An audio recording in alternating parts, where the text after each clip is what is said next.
नमस्कार मंडळी, स्वागत आहे तुमचं पंकज क्लिप्समध्ये, ज्यात आपण मोठे पॉडकास्ट छोट्या छोट्या क्लिप्समध्ये टाकतो. ही स्टोरी तुम्ही नक्की एन्जॉय कराल, पण त्याआधी सबस्क्राईब करायला विसरू नका. कोणता पर्सनल झालेलाच आत्ता सांगतो की एक वेबसिरीज आत्ता आम्ही करतो आहे. तर त्याची स्क्रिप्ट लिहायला मी, माझा डिरेक्टर आणि माझा एक को रायटर, आम्ही तिघं को रायटरच्या घरी बसलो होतो. आता एक सांगतो की त्या को रायटरचं घर अशा एरियामध्ये आहे जिथं तिथली लोक ॲक्सेप्ट करतात की ते हॉन्टेड आहे ती जागा, कारण ती ग्रेव्हयार्डवर, स्मशानभूमीवर ती बांधलेली गेली आहे. तर त्या टाईपच्या सोसायटीमध्ये आम्ही बसलो होतो 4th फ्लोअरला. आणि तिथं किस्सा असा होता की तुम्ही वॉशरूमवरनं जाऊन आला, आपण फ्लश केल्यानंतर 15 मिनिटांनी ऑटोमॅटिक फ्लश होणार आणि टॉयलेट सीट वरती असतं. आपण मोस्टली खाली करून जातो, तर त्या टॉयलेट सीट वरती असतं. आम्ही डिस्कस करत होतो की वेबसिरीज करायची बरं, तर काय स्टोरी काय असेल.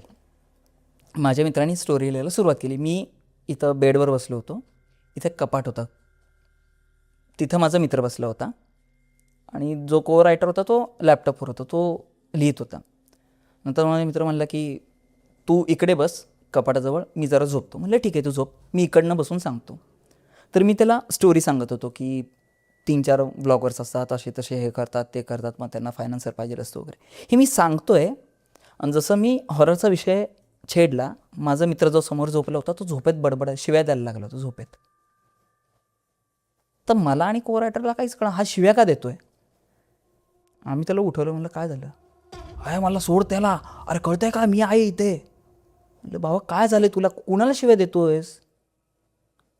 जागा झाला. म्हणलं हाय विनया काय, म्हणलं काय झालं तुला, तू का असं का बघतोय म्हणलं आमच्याकडे, मी आणि हाच आहे म्हणलं, दुसरं कोण नाही इथं. अरे म्हणलं मला आत्ता असं जाणवलं की तू जिथं बसलाय त्याच्या पाठीमागे एक बाई आहे आणि ती तुझ्याकडे अशी रागाने बघतीये आणि ती तुला स्टोरी लिहू देत नाही आहे. बापरे. म्हणलं बाळा आपण नाही म्हणलं मी ते नाही ऐकत आहे, मी माझं मी झोपलो होतो शांत. मला असं झालं की आपण तिघं आलो, सेम जे आत्ता आपण केलं तेच. आपण आलो, आपण बसलो, मी तुला इकडनं उठून इकडं बसवलं, मी तिकडे बसलो, मी झोपलो आणि मी झोपेत तुला तेच बघतोय. त्याला झोपेत ते जाणवलं की तो झोपेत त्याला त्या एंटिटीला बघतोय. म्हणलं ती बाई तुझ्याकडे रागाने बघते. म्हणलं कुठे बघते जागा. तिथंच बसतो म्हणलं मी. नाही नको बसू. तर मित्र पण म्हणला नको बसू. म्हणलं ठीक आहे नाही बसत, इथं बसून सांगतो. ओ ठीक आहे. बेडवर बसून आम्ही अख्खी स्टोरी सांगितली. मित्र म्हणला की मी 2-3 दिवसात प्रॉपर ड्राफ्ट तयार करतो आणि तुला देतो. म्हणलं डन. तिने ड्राफ्ट तयार केला आणि दी एंड टाकला. त्याच्या खिडकीच्या समोरच्या बिल्डिंगमध्ये स्पार्क झाला, मोठा स्फोट. दी एंड म्हणजे टाईप केला आणि इकडं स्फोट झालाय. पूर्ण घाबरला होता तो. त्याच्यानंतर तो जेव्हा स्टोरी लिहिता, तो रात्रीत वगैरे काम करायचा, विष्णू सहस्त्रनाम लावायचा.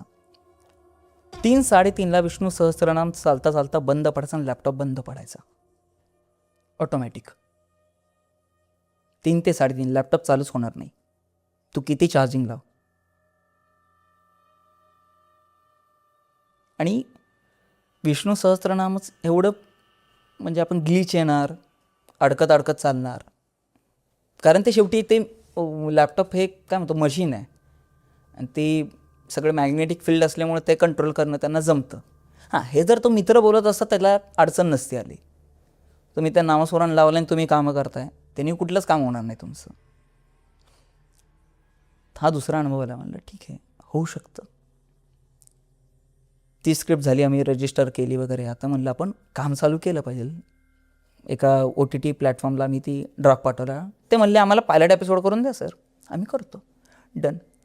शोध चालू झाला. मग ॲक्टर ॲक्ट्रेस, आम्ही जो ॲक्टर फायनल करतो आहे ना, तो शूटच्या आदल्या दिवशी नाही म्हणतो आहे. काही रिझन, त्याला मोठा रोल मिळाला, ॲक्सिडेंट झाला, कोण वारलं, त्याला करायचंच नाही, त्याची इच्छाच नाही आहे. 15 ते 16 ॲक्टर नाही म्हणले, 15 ते 16 ॲक्ट्रेस नाही बोलल्या. न राहून आम्ही नॉन ॲक्टर लोकांना उचललं. मला पायलट करायचं आहे, ते त्यांची एक डेडलाईन असते, आम्हाला 1 महिन्यात सगळं द्यायचं आहे. म्हटलं ठीक आहे. शूट करायला आम्ही एक नामांकित कॉलेज आहे, तिथं आम्ही ते शूट केलं. तिथं काही नाही, त्या कॉलेजला काही नाही आहे, कॉलेज चांगलं आहे, कॉलेजमध्येही काही नाही आहे.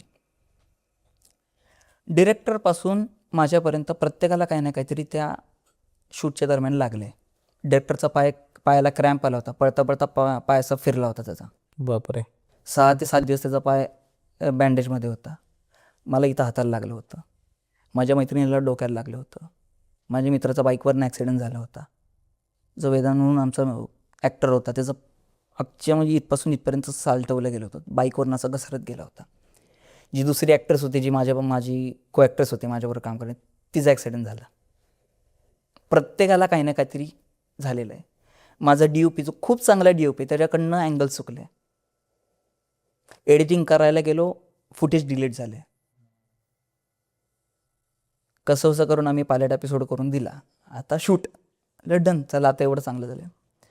तर शूटमध्ये आम्ही सांगितलं ते ब्लॉगर आहेत, ते आम्ही जे ब्लॉगर दाखवले ते हॉरर ब्लॉग करत असतात. मग हॉरर ब्लॉग म्हणल्यानंतर साहजिकच आहे, आपण जे महत्त्वाची ठिकाणं आहेत, काय म्हणतो हॉररमधले तीर्थस्थान आपल्या आयशाविला वगैरे हे ते तिथं जाऊन करायचं. ओके, आयशाविलाला आम्ही गेलो, मित्र आणि मी 3 वेळा गेलो, 3ही वेळेस आम्हाला शूट नाही मिळालं. ठीक आहे, एकदा पाऊस होता, एकदा काहीतरी आम्ही रात्री गेलो, ते गेट बंद होता, आम्हाला जाऊ दिलं नाही. तिसऱ्या वेळेस आम्ही आतमध्ये गेलो, पण ते शूटच झालं नाही काही कारणास्तव, कॅमेराला ग्लिच आला किंवा काहीतरी इश्यू झाला, आम्ही नाही म्हणलं. आम्ही ठरवलं की आधी आपण पहिलं बाकीचं शूट करून घेऊ, मग ते करूया. अजून म्हणजे तेच सांगतो, 2.5 वर्ष झालं, अजूनही ती वेब सिरीज पूर्ण होत नाही आहे. काही ना काहीतरी अडचणी आहे. लोकेशन मिळतंय, चला उद्या शूट आहे, आदल्या दिवशी लोकेशन नाही मिळत आहे. तर माझा डायरेक्टर म्हणला की माझ्या गावाला शूट करूया, आपल्याला तिथं खूप असे जुने पुराणे काय म्हणतो आपण ब्रिज, तुटके ब्रिज वगैरे किंवा जुन्या पुराणं बांधकाम वगैरे आपल्याला मिळेल. आम्हाला वाडे पाहिजे होते, किल्ले पाहिजे होते, मिळतील. म्हणलं डन. तर तिथे एक ब्रिज आहे त्या गावामध्ये, असं म्हणतात की त्या ब्रिजवर खूप आधीपासून ब्लॅक मॅजिक काहीतरी सारख्या गोष्टी झालेल्या आहेत. त्या ब्रिजवर रात्रीत कुणीही गेलं तर त्याला काही ना काहीतरी त्रास होतोच होतो. आम्ही शूट करतो आहे त्या ब्रिजवर, आणि माझं सीन होतं की मी खाली जातो असं शूट करत करत आणि इकडे तिकडे बघतो. त्या ब्रिजच्या बरोबर खाली काही दगडं आहेत, त्याला शेंदूर लावून असं ठेवलं आहेत आणि त्याच्या आजूबाजूला लिंब कापून टाकली आहेत.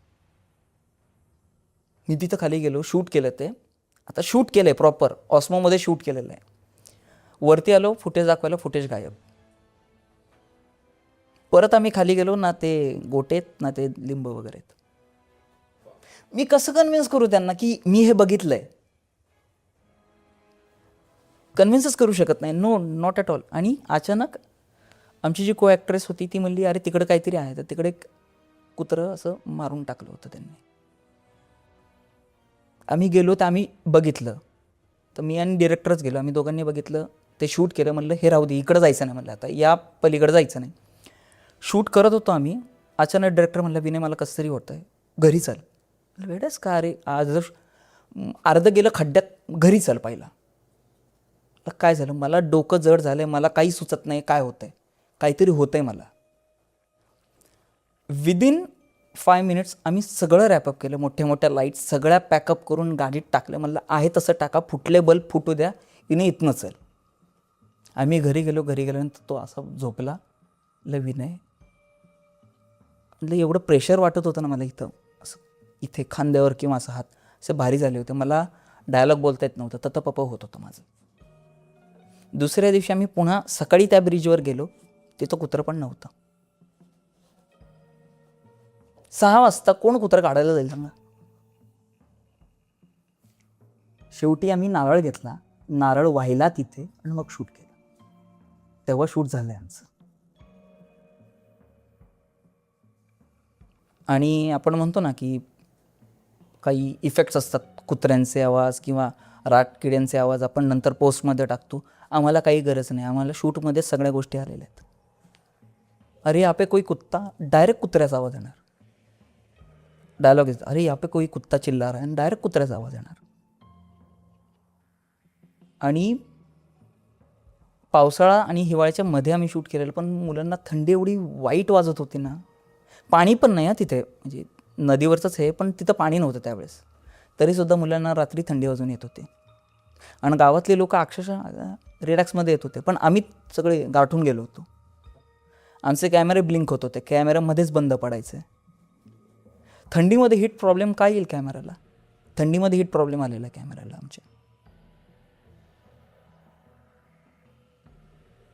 असे तो किस्से आहेत. आणि आता ऐशवेलाचा सांगतो. मंडळी, जर तुम्हाला ही स्टोरी आवडली असेल तर डिस्क्रिप्शनमध्ये आम्ही पूर्ण एपिसोडची लिंक टाकलेली आहे, तो चेकआउट करायला विसरू नका. त्यात अशाच प्रकारच्या भरपूर स्टोरीज अवेलेबल आहेत. आणि हां, सबस्क्राईब करायला विसरू नका.